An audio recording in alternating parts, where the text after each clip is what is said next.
Hello everyone, divine टेयर 777 में आप सभी का स्वागत करती हूँ। मैं हूँ निधि। कैसे हैं आप? आई होप आप सभी स्वस्थ होंगे, सुखी होंगे और सुरक्षित होंगे। आज की जो रीडिंग है वो एक पिका कार्ड रीडिंग है, कलेक्टिव जनरल रीडिंग है, टाइमलेस रीडिंग है। आप इसे जब भी देखेंगे आपके साथ में रिलेट करेगी। और टॉपिक है वो कि अगर आपके जो पर्सन हैं वो थोड़ा बहुत इन आउट कर रहे हैं, आप उनसे परेशान हैं, प्रॉब्लमेटिक सिचुएशन बनी हुई है आपके लिए, तो आपको उनका वेट करना चाहिए, नहीं करना चाहिए, हमको यहाँ ये जानना है। तो आपको करना क्या है? आपको चूज़ करना है दो कार्ड्स में से एक कार्ड, और बस आप देख लेते हैं कि आपको उनका इंतज़ार करना चाहिए या नहीं। ठीक है, ये है होली लव। ठीक है, एंड ये कार्ड नंबर 1 है। कार्ड नंबर 2 है टेक अ स्टेप बैक। तो भाई आप दोनों में से जिस भी कार्ड की तरफ अट्रैक्शन फील कर रहे हो उसको आप चूज़ कर लीजिए। हम उसकी रीडिंग स्टार्ट करेंगे विद कार्ड नंबर 1 से। कार्ड नंबर 2 आपको देखिए टाइम स्टैम्प डिस्क्रिप्शन बॉक्स में, ठीक है, तो मिल जाएगा, वहाँ से जाके सीधा रीडिंग पे पहुँच जाइए। चलिए तो स्टार्ट करते हैं विद कार्ड नंबर 1 एंड हम लोग देखेंगे कि क्या आपको इनका इंतज़ार करना चाहिए, क्या इस पर्सन का आपको वेट करना चाहिए। सो एंजल्स प्लीज़ गाइड करिए मुझे और मुझे बताएं। So divine angels please guide करिए मुझे और बताओ कि क्या मेरे व्यूअर को जिन्होंने कार्ड नंबर 1 चूज़ करा है उनके पर्सन का वेट करना चाहिए या नहीं। चलिए, सबसे पहला कार्ड है द स्टार। सेकेंड कार्ड है 3 ऑफ कप्स।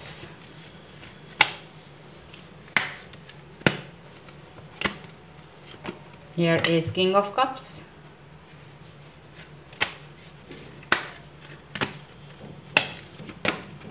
The emperor. एक कार्ड और हम देखेंगे जो कि है पेज ऑफ पेंटिकल्स का। Okay, so and bottom of the deck is 6 of wands का कार्ड है ये। अगर हम इनकी राशियां देख लेते हैं तो एक्वेरियस एंड एरीज राशि यहाँ पर स्ट्रॉन्ग नज़र आ रही है। इसके अलावा ये पर्सन कैंसर, स्कॉर्पियो, पाइसेस, कर्क, वृश्चिक, मीन राशि, कैप्रिकॉर्न, टॉरस, विर्गो, मकर, वृश्चिक, कन्या राशि के हो सकते हैं। तो क्या दिखाई दे रहा है? ये दिख रहा है कि ये जो पर्सन है अपने किसी काम में बिजी हैं और आपकी तरफ ध्यान ही नहीं दे रहे हैं, बिल्कुल अपने इस पर फोकस ही नहीं कर रहे हैं कि आप भी कोई इंसान हैं, आपके लिए भी कोई टाइम निकालना चाहिए, आपके बारे में भी कुछ सोचना चाहिए। ऐसा कुछ भी दिखाई नज़र नहीं आ रहा है, इस तरह की चीज़ें यहाँ नज़र नहीं आ रही है। और आप इस चीज़ को लेकर के बड़े परेशान हैं क्योंकि आप इनके साथ में बहुत आपको अच्छा लगता रहा है अभी तक। जब भी आप इनके साथ कनेक्ट हुए हैं ये आपसे बहुत प्यार से बात करते रहे हैं, आपको दिल खोल के इन्होंने इतना प्यार दिया है कि उतना प्यार किसी ने नहीं दिया। और हमेशा जब भी ये आपके पास आते हैं, वापस आते हैं, वो यही सोचते रहे हैं कि आपको वो कहीं ना कहीं उतना ही प्यार दें, रिस्पेक्ट दें। लेकिन मुझे यहाँ क्या नज़र आ रहा है? मुझे यहाँ पर एक चीज़ नज़र आ रही है, वो ये है कि फ़िलहाल ये पर्सन जो है थोड़ा सा अपना ईगो दिखा रहे हैं, अपना कहीं ना कहीं इनका एक्सपीरियंस ज़्यादा है, अनुभव ज़्यादा है, एज डिफरेंस हो सकता है आप लोगों के बीच में, मेहनती हैं ये पर्सन। और यहाँ ऐसा दिख रहा है कि यहाँ ये किसी चीज़ पर फोकस कर रहे हैं, किसी चीज़ पर फोकस कर रहे हैं। और कहीं ना कहीं ये तीनों कार्ड मुझे ये चीज़ दिखा रही है कि ये इंसान जो है ना किसी चीज़ पर फोकस कर रहे हैं। That's why this person is not coming to your life. ये इसीलिए आपकी तरफ नहीं आ रहे हैं। लेकिन इसका मतलब ये नहीं है कि आपकी लाइफ से ये निकल गए हैं। ये आपको कुछ बेहतर देने के बारे में सोच रहे हैं। ये कुछ ऐसा करके आपको दिखाना चाहते हैं जिससे कि आपको प्राउड फील हो, जिससे कि आपको अच्छा फील हो, क्योंकि ये सेलिब्रेट कर रहे हैं। यहाँ पर 3 ऑफ कप्स का कार्ड है। डेफिनेटली ये अपनी किसी जीत को, विक्ट्री को सेलिब्रेट कर रहे हैं। बहुत जल्द से ये आपकी तरफ आना चाहते हैं। यहाँ पर ये भी दिख रहा है आपकी भी विश है और इनकी भी विश है। कहीं ना कहीं संतुलन बिठाने की कोशिश कर रहे हैं ये पर्सन, ठीक है, अपने काम में और अपनी लाइफ के बीच में एक संतुलन बिठाने की कोशिश कर रहे हैं। मन मस्तिष्क के बीच में एक संतुलन बिठाने की कोशिश कर रहे हैं क्योंकि इनके अंदर दोनों ही चीज़ें हैं। ये बहुत प्यारे हैं, बहुत प्यार करते हैं, और दूसरा ये बहुत ज़्यादा ईगोइस्टिक पर्सन है, बहुत ईगो है इनके अंदर। दोनों चीज़ें हैं जो कि एक विपरीतात्मक चीज़ें हैं, एक स्ट्रेंज है, एक दूसरे के प्रति एक विरोधाभास चीज़ें हैं कि एक इंसान कैसे बहुत प्यारा हो सकता है और वही इंसान सेम बहुत ही ज़्यादा ईगो से भरा हुआ हो सकता है। तो बड़े ही मतलब कहना चाहिए ये इसको इस हिसाब से मत देखिए। ये इंसान बहुत ही पर्टिकुलर है, ये इंसान एक बहुत ही समझदार इंसान है, क्योंकि एक इंसान जो जानता है कि कैसे किसी से प्यार किया जाता है और दूसरी तरफ उसे ये भी पता है कैसे मुझे कुछ हासिल करना है। तो दोनों चीज़ें यहाँ पर हैं, प्यार और कोई चीज़ करने का जज्बा, दोनों चीज़ें को साथ साथ में ये इंसान चल रहे हैं और इनको लगता है कि आप इनका वेट करोगे, यहाँ पर ऐसा दिख रहा है। चलिए थोड़ा और कार्ड्स हम निकाल देते हैं सो दैट कि चीज़ें और क्लियर हो जाएं। ऐसा लगता है ये इंसान जो है, इनकी पास्ट यानी जो गुजरा हुआ वक्त है वहाँ इनकी किसी ने हेल्प नहीं की थी, ये बहुत दुखी रहे हैं, तकलीफ में रहे हैं, नेगेटिविटी रही है। अपने उस पास्ट को ये वापस अपनी लाइफ में कभी नहीं लाना चाहते हैं और इसीलिए ये पर्सन जो हैं आपकी तरफ आ रहे हैं। देखिए यहाँ पर ये कार्ड इसके नीचे था, तो इसीलिए ये पर्सन जो है अपने इस पास्ट को ये कभी नहीं लाना चाहते हैं और इसलिए ये पर्सन बहुत मेहनत कर रहे हैं, बहुत काम कर रहे हैं अपने स्किल्स पर एंड डेफिनेटली ये पर्सन जो है कुछ अचीव करना चाहते हैं, ऐसा दिख रहा है। ओके चलिए, उसके नीचे ट्विन फ्लेम का कार्ड है, सोलमेट, लवर्स। सो रीबर्थ है यहाँ पर, सबसे पहला रीबर्थ। यहाँ पर है ब्रेक थ्रू,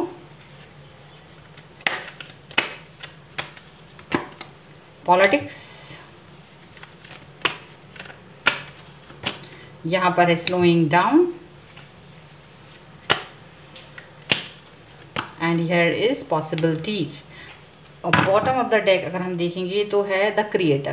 तो डेफिनेटली ये पर्सन जो हैं वो अपने किसी चीज़ से बाहर निकलना चाहते हैं, ब्रेक थ्रू यानी कि किसी चीज़ से बाहर निकल के आगे आना चाहते हैं, अपने आप को चेंज करके आपकी तरफ लेके आना चाहते हैं। ये जो भी थे पहले टाइम में, जो भी इनका जो गुजरा हुआ समय है 10 साल पहले का, 5 साल पहले का, 6 साल पहले का, वहाँ उन्होंने कई स्ट्रगल देखे हैं, कहीं ना कहीं प्रॉब्लम देखी है, उस सब से बाहर आना चाहते हैं। वो सारी चीज़ें अब ये नहीं चाहते हैं। आपकी तरफ आने में थोड़ा सा इनको टाइम ज़रूर लग रहा है, लेकिन ये पर्सन पॉसिबिलिटीज़ की तलाश में है अपनी लाइफ की और भी बेहतरीन।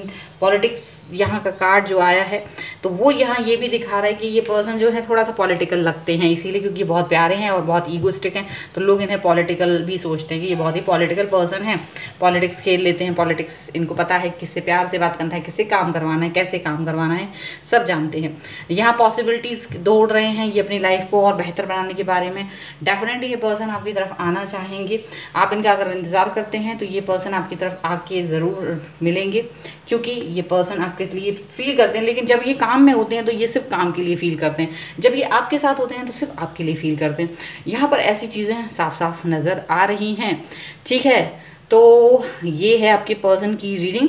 ठीक है, आपके साथ में रिलेट करती है तो like, share and comment and subscribe my channel. मिलते हैं एक नई रीडिंग के साथ जल्दी, तब तक देखती रहिए divine tarot 777। Thank you for watching. चलिए अब हम लोग देखते हैं नेक्स्ट कार्ड को, जिन्होंने भी टेक अ स्टेप बैक लिया था, सेकंड कार्ड है जो। और हम यहाँ देखेंगे कि आपके जो पर्सन हैं उनकी थॉट क्या है, क्या आपको उनका इंतज़ार करना चाहिए या नहीं करना चाहिए, क्या ये पर्सन आपके पास वापस आएंगे, क्या है। चलिए देख लेते हैं। सो एंजल्स प्लीज़ गाइड करिए मुझे। सबसे पहला कार्ड है यहाँ पर 5 ऑफ पेंटिकल्स का। सेकेंड कार्ड जो है वो है स्ट्रेंथ। ओके, इसके बाद में है 2 ऑफ वॉन्ड्स का कार्ड।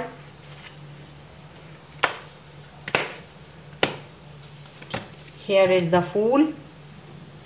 एक कार्ड और हम देखेंगे जो कि है the hierophant. Bottom of the deck अगर हम देखते हैं तो वो है क्वीन ऑफ पेंटिकल्स का कार्ड। चलिए, तो सबसे पहले हम आपको इनकी राशियां बता देना चाहते हैं, जो कि हैं एरीज, लियो, सैजिटेरियस यानी मेष, सिंह, धनु राशि। एंड इसके अलावा ये पर्सन हो सकते हैं कैप्रिकॉर्न, टॉरस, विर्गो, मकर, वृष, कन्या राशि। और यहाँ पर जो है टॉरस यानी वृष राशि, लियो एंड मेष राशि, लियो सिंह राशि एंड मेष राशि यहाँ पर थोड़ा स्ट्रांग नज़र आ रही है।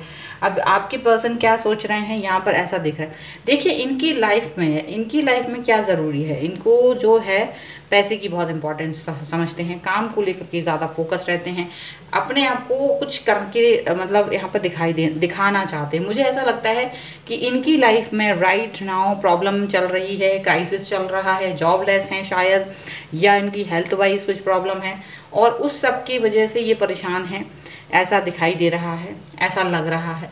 और वह परेशानी इनके दिमाग में झूलती रहती है। ये कुछ करना चाहते हैं, ये कहीं पहुंचना चाहते हैं और अपनी ऊपर काबू किए हुए हैं। साफ साफ सी बात है। अपने जज्बातों पर, अपनी उन चीज़ों पर इन्होंने काबू कर रखा है जिसके साथ में ये टाइम स्पेंड कर सकते हैं, यानी कि प्यार है, दोस्ती है, टाइम पास है, फिल्म देखना है, घूमना फिरना है, उन सबको इन्होंने कहीं ना कहीं दफन कर दिया है, कहीं ना कहीं फना कर दिया है, कहीं ना कहीं गायब कर दिया है, उस पर काम नहीं कर रहे हैं। ऑनलाइन सब पर देखते हैं, नज़र रखते हैं, कभी कभी उनका मन भी करता है, लेकिन ये पर्सन जो है, ऐसा हो सकता है बहुत सारे लोगों के लिए कि आप लोग ऑनलाइन मिले हों, ऐसा भी हो सकता है, लॉन्ग डिस्टेंस रिलेशनशिप में भी हो, ऐसा भी हो सकता है, लेकिन ऐसा लग रहा है ये पर्सन जो है दूर है आपसे दूर हैं, और इस दूरी को ये इंजॉय कर रहे हैं। क्यों कर रहे हैं? क्योंकि ये एक नई शुरुआत करना चाहते हैं अपनी लाइफ में, और ये ऐसा समझते हैं कि जो ये जो कर रहे हैं ये बेहतर है। इनको ऐसा लगता है ये सबसे बेस्ट चीज़ कर रहे हैं, अपनी चीज़ों को और भी अच्छा करना चाहते हैं। तो इनको ये लगता है कि जो भी इंसान मेरी लाइफ में नहीं है, या जो भी इंसान मेरी लाइफ में है, मैं उसकी वैल्यू नहीं करना चाहता या नहीं करना चाहती। मेरे लिए क्या इंपॉर्टेंट है, मुझे वो पहले करना है। ये चीज़ यहाँ पर दिखती है। और इनको ये लगता है जो भी मैं सोच रहा हूँ या जो भी मैं सोच रही हूँ वही सही है, बाकी सारी चीज़ें गलत हैं। ठीक है, चलिए और देख लेते हैं और क्या है यहाँ पर। सबसे पहला कार्ड है फ्लावरिंग का। तो डेफिनेटली ये अपने ऊपर ही फोकस किए हुए हैं। ट्रैवलिंग,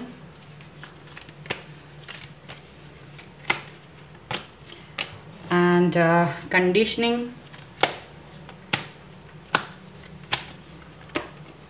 द फूल, और द फूल के नीचे ही आया है द फूल का card again,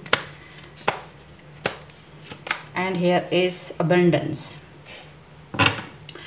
and bottom of the deck is consciousness. तो इनको क्या है कि इनको सब पता है, इनको पता है कि ये क्या कर रहे हैं, क्या नहीं कर रहे हैं, सारी चीज़ें इनको अच्छे से पता है। इनको अपनी लाइफ में कहीं ये मनी मैटर है इनके लिए, मनी, पैसा बहुत इम्पोर्टेंट है, बहुत फोकस है अपने कामों पर, परेशान है, उलझा हुआ है। ये जो टाइम है इनका ये उलझा है कि कैसे मुझे पैसे कमाने हैं, कैसे अपनी लाइफ को आगे बढ़ाना है, इस चीज़ पर ज़्यादा फोकस है। देखिए पैसा है, लाइफ अच्छा चाहते हैं, बहुत मेहनत कर रहे हैं। अब हम देखते हैं कि ये इंसान जो है अपने पुराने टाइम में कैसे भी थे, बट अभी अपनी लाइफ को अच्छा करना चाहते हैं, उस पर फोकस है, अच्छाइयों की तरफ फोकस है। आगे बढ़ गए हैं, पीछे मुड़ने की फुर्सत ही नहीं है, पीछे देखने की फुर्सत नहीं है, दोस्तों की, रिश्तेदारों की, किसी की भी परवाह नहीं है, अपने बारे में सोच रहे हैं ये पर्सन। ठीक है, ये अब तक यही सोचते थे, चाहे आप मतलब इनको लगता था कि जैसे आपके साथ भी हैं, तो इनको यही लगता है कि मुझे आपके हिसाब से रहना पड़ता है, मैं कुछ और ही हूँ, लेकिन मुझे आपकी वजह से अपने आप को डाउन रखना पड़ता है, मुझे वो चीज़ अच्छी नहीं लगती। ये खुश नहीं है, हैप्पी नहीं है, आप लोग किसी के भी साथ ये हैप्पी फील नहीं कर रहे हैं, और ये एक नई शुरुआत करना चाहते हैं लाइफ में। डेफिनेटली एक नई शुरुआत की तरफ आगे बढ़ रहे हैं और उसमें खुशियाँ ढूंढ रहे हैं। मतलब इनको किसी के साथ बंध के रहना पसंद नहीं है, इनको पसंद है अपने हिसाब से रहना, ऐसा दिख रहा है। ये अपनी शर्तों पर जीना चाहते हैं, अपने हिसाब से रहना चाहते हैं, और इसी वजह से ये पर्सन जो है आने वाले तो नहीं है, ये अपने आप को कहीं स्टैब्लिश करना चाहते हैं, पहले कहीं देखना चाहते हैं, और यहाँ तो मुझे नहीं लगता दूर दूर तक कि ये पर्सन वापस आने वाले हैं। So that you need to also do for move on, क्योंकि आपके पर्सन जो हैं ऐसे हैं, आपके साथ वो रहते थे तो ऐसा उनको फील होता था जैसे शेर के चेहरे पर है ना, वो इन्जॉय ही नहीं कर रहा है इस भेड़ बकरी वाली भीड़ को, वो इन्जॉय नहीं कर रहे, वो अपने ऊपर फोकस किए हुए हैं, अपनी ही धुन में है, अपने ऊपर फोकस किया हुआ है इस इंसान ने। गलत बात नहीं है, अच्छी बात है, करना भी चाहिए फोकस अपने ऊपर, लेकिन यहाँ वो किसी भी चीज़ को इम्पोर्टेंस नहीं दे रहे, ना ही किसी अपने मित्र मंडली को, ना ही रिश्तेदारियों को, ना ही प्यार को। तो ऐसा कुछ नहीं चल रहा है, मतलब किसी भी चीज़ में इन्वॉल्व नहीं है। अगर आप कहेंगे कि भाई नहीं वो तो फ्रेंड्स के साथ बहुत मिलते हैं, नहीं वो तो अपने, नहीं वो मिलते, अब ऐसा तो है नहीं वो इंसान गायब हो जाएगा, सोसाइटी में ही रहेगा ना, लेकिन वो इन्वॉल्व होना जो दिल से एक होता है ना, दिल से आप किसी से जुड़ जाते हैं, वो चीज़ नहीं है। वो फौरी तौर पे है, ऊपरी तौर पे है, पर अंदरूनी तरीके से आपको वो चीज़ नज़र नहीं आएगी उनके अंदर। ठीक है, सो यहाँ ये पर्सन जो है अपनी ही धुन में है, अपनी लाइफ को अपनी शर्तों पे जीना चाहते हैं, उसको अपने हिसाब से मोल्ड करना चाहते हैं, वो सब कुछ चल रहा है। सो ये है आपके पर्सन की। सो भाई वो मूव ऑन तो आपको कर लेना चाहिए, आपको निकल जाना चाहिए, क्योंकि ऐसी कोई ज़रूरत ही नहीं बनती है फिर। ठीक है। सो ये है आपके पर्सन की रीडिंग। आई होप आपके साथ में रिलेट करे। अगर करती है तो like share and comment and subscribe my channel अगर आपने अब तक नहीं किया है तो। और साथ ही साथ आप मुझे इंस्टाग्राम टेलीग्राम पर फॉलो कर सकते हैं, लिंक डिस्क्रिप्शन बॉक्स में आपको मिल जाएगी। तो मिलते हैं एक नई रीडिंग के साथ जल्द ही, तब तक देखती रहिए divine tarot 777। Thank you for watching, bye.